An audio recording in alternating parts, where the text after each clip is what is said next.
2 दिन हुए थे माँ को घर आए हुए और सुबह सुबह ही माँ अपना सामान बांधकर वापस जाने की तैयारी कर रही थी। ऐसे ही तो नहीं आई थी माँ, बेटे के घर आने का कारण भी खास था। बहू की डिलीवरी हुई थी और दादी बनने का नसीब जो मिला था माँ को। माँ दौड़ी दौड़ी खुशी खुशी अपने कॉलेज की छुट्टियाँ लेकर आई थी अपने पोते के मुंह देखने के लिए। एक बड़े कॉलेज में लेक्चर होने के बावजूद माँ की सोच अभी भी पुराने ख्यालात की थी, जो पहले से ही यह सोच कर बैठी थी कि पोता होगा तो अच्छा होगा। माँ के अरमानों पर तब पानी फिर गया जब बहू ने बेटे को नहीं बेटी को जन्म दिया। हालांकि माँ यह सब अपने चेहरे पर दिखाना नहीं चाहती थी, परंतु उनका व्यवहार सारी बातें बयां कर रहा था। माँ को वापस जाने की तैयारी करता देख बेटा माँ के पास आया और माँ से बोला, माँ 2 दिन तो हुए हैं तुम्हें आए और तुम जाने की तैयारी कर रही हो। माँ ने कहा, अरे बेटा तुम तो जानते ही हो कॉलेज फिर से शुरू हो गए हैं, मेरे लेक्चर फिर से शुरू करने पड़ेंगे, ज़्यादा छुट्टियाँ भी तो नहीं ली, जाना तो पड़ेगा।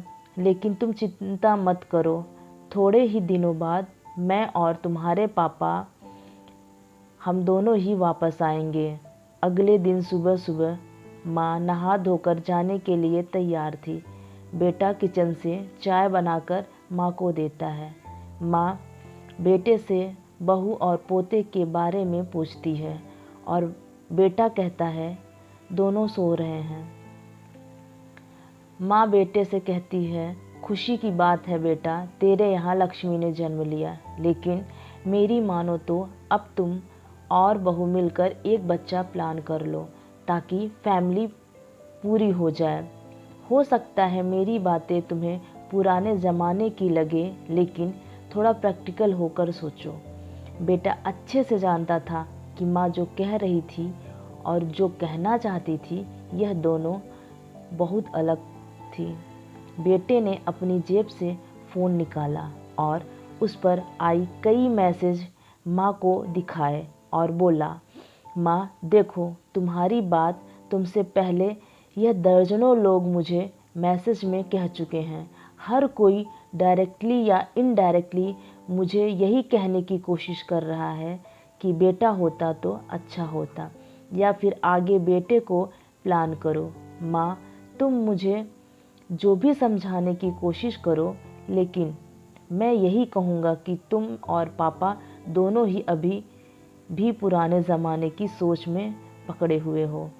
और ऐसा मुझे इसलिए कहना पड़ रहा है क्योंकि अगर बेटा हुआ होता तो आप इतनी जल्दी जाने की तैयारी ना कर रही होती और उसे अपने हाथों में लेकर यहाँ से वहाँ खिला रही होती, और पापा भी यहाँ से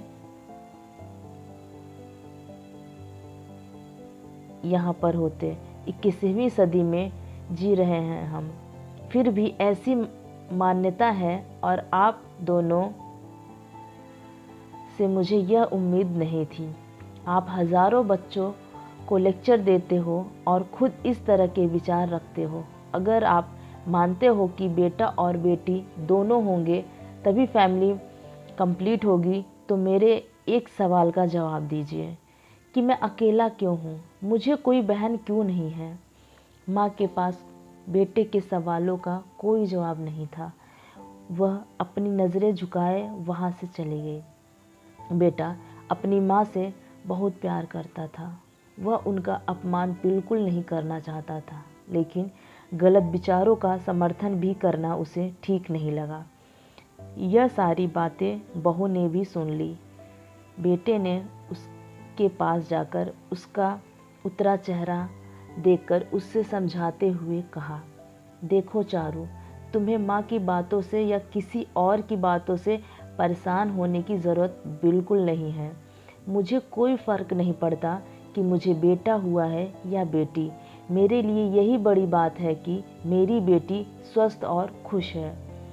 चारू बोली, माँ की बातों से या किसी और की बातों से मैं बिल्कुल परेशान नहीं हूँ, लेकिन हाँ मैं परेशान ज़रूर हूँ। मैं एक समाज सेविका हूँ और मैं हर दिन कई लड़कियों से मिलती हूँ। अचरज की बात यह है कि मुझे आज तक एक भी लड़की ऐसा नहीं मिली जो कहती हो कि लड़की होने की वजह से उसे अलग तरीके से ट्रीट किया गया हो या कुछ सहन नहीं करना पड़ा हो। मैं खुद एक औरत हूँ और इस बात का अनुभव मैंने किया है। और अब जब हमारे घर में भी एक लड़की ने जन्म लिया है तो मैं परेशान हूँ। पति अपनी पत्नी को समझाते हुए कहता है।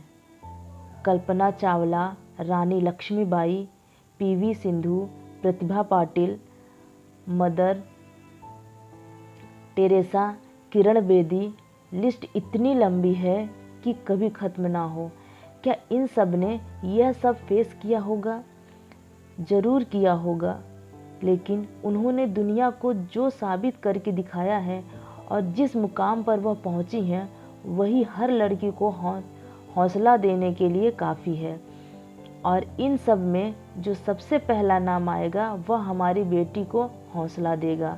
वह नाम होगा चारू शर्मा, यानी कि तुम्हारा। हमारी बेटी की हिम्मत और ताकत बनोगी तुम। दोस्तों, कहानी पसंद आई हो तो एक लाइक और अपने दोस्तों से शेयर करना मत भूलिए। धन्यवाद।